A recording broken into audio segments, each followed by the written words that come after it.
Praise the lord. ఈరోజు దేవుని వాక్యము కొలస్సీలకు రాసిన పత్రిక 3వ అధ్యాయము 1వ వచనం నుంచి 3వ వచనం వరకు. మీరు క్రీస్తుతో కూడా లేపబడిన వారైతే పైనున్న వాటినే వెదకుడి. అక్కడ క్రీస్తు దేవుని కుడిపర్సంలో కూర్చొని ఉన్నాడు. పైనున్న వాటి మీదే కానీ భూసంబంధమైన వాటి మీద మనస్సు పెట్టకొనుకుడి. ఏలయనగా మీరు మృతి పొందితిరి, మీ జీవము క్రీస్తుతో కూడా దేవుని యందు దాచబడి ఉన్నది. ఆమేన్, హల్లెలూయా. ప్రియులారా, దేవుడు కరుణా సంపన్నుడు. ఆయన మనల్ని ఎంతో ప్రేమించాడు. మనం మన అతిక్రమంలో చచ్చిన వారమై ఉన్నప్పుడు కూడా ఆయన మహాప్రేమను బట్టి మనలను క్రీస్తుతో కూడా బ్రతికించాడు. అంతేకాదు, ఆయనతో కూడా మనల్ని పైకెత్తి ఆయనతో కూడా పరమ స్థలములలో క్రీస్తు యేసులో కూర్చొని పెట్టుకున్నాడు. ప్రియులారా, అందుకే మన చూపు ఆయనతో ఉన్న స్థానమందు ఉంచుకోవాలి. మన హృదయమందు ఆ విషయాన్ని ముద్రించుకోవాలి. అప్పుడు ఈ లోక సంబంధమైన విషయాలలో మనకు జయం వస్తుంది. ప్రియులారా, మనము గనక ఈ లోక సంబంధించిన విషయాలపై ధ్యాస ఉంటే ఇక్కడ సాతాను ఉన్నాడు. సాతాను గర్జించి సింహం వలె ఎవరిని కార్యాలు మిరుగుదునా అని చూస్తూ ఉన్నాడు. మన చూపు పరలోకమందు ఉంటే సాతానును జయిస్తాము. ఎందుకంటే ఆల్రెడీ సాతాను యేసయ్య చేతిలో ఓడిపోయి ఉన్నాడు. మనం ఆయనతో ఉన్నాము గనక మనము గెలిచిన వారమే. ప్రియులారా, కొంతమంది అయితే యేసయ్యను అంగీకరించి ఆయనతో పాటు కూర్చొని పెట్టబడి కూడా ఎక్కువగా సాతాన్ని ధ్యానిస్తూ ఉంటారు.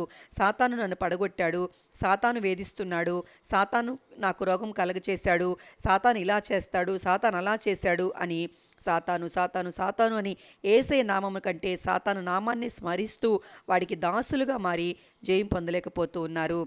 సాతాను స్మరించడం అనేది ఈ లోక సంబంధమైన చూపు కలిగి ఉందని అర్థము. ఈ చూపు ఉంటే ఈ లోకంలో జయం పొందుకోలేరు. లోకస్తులు ఎలా ప్రయాసపడుతున్నారో అలానే మీరు ప్రయాసపడవలసి వస్తుంది. అందుకే మన చూపు పరలోకంలో ఉండాలి. అప్పుడు ఈ లోకంలో ఉన్నవన్నీ మనవే.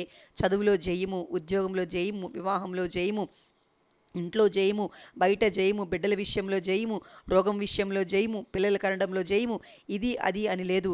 పరిశుద్ధమైన ప్రతి విషయంలో జయం జయం జయం. అందుకే మన ధ్యాస అంతయు పరమందు ఉన్న యేసయ్యపై ఉండాలి. ఆయన మన కోసం రాబోతున్నాడని కనిపెట్టుకొని ఉండాలి. మీరు దీవించబడిన వారు. ఆమేన్, హల్లెలూయా. ఇంకా యేసయ్యను అంగీకరించిన వారికి యేసయ్య మరొక్కసారి ఆయన చేతులు చాచి, ప్రయాసపడి భారం మోయుచున్న సమస్త జనులారా నా యొద్దకు రండి, మీకు జయాన్ని ఇస్తానని పిలుస్తున్నారు. ప్రియులారా, ఇదే అనుకూల సమయము, ఇదే రక్షణ దినము. యేసయ్యను సొంత రక్షకుడుగా అంగీకరించండి. మీరు ప్రతి విషయంలోనూ జయం పొందుకోండి. యేసయ్య మిమ్ములను మీ బిడ్డలను దీవించి ఆశీర్వదించును గాక. ఆయన రహస్య రాకడికి రాజ్యానికి మిమ్ములను మీ బిడ్డలను సిద్ధపరచును గాక. ఆమేన్.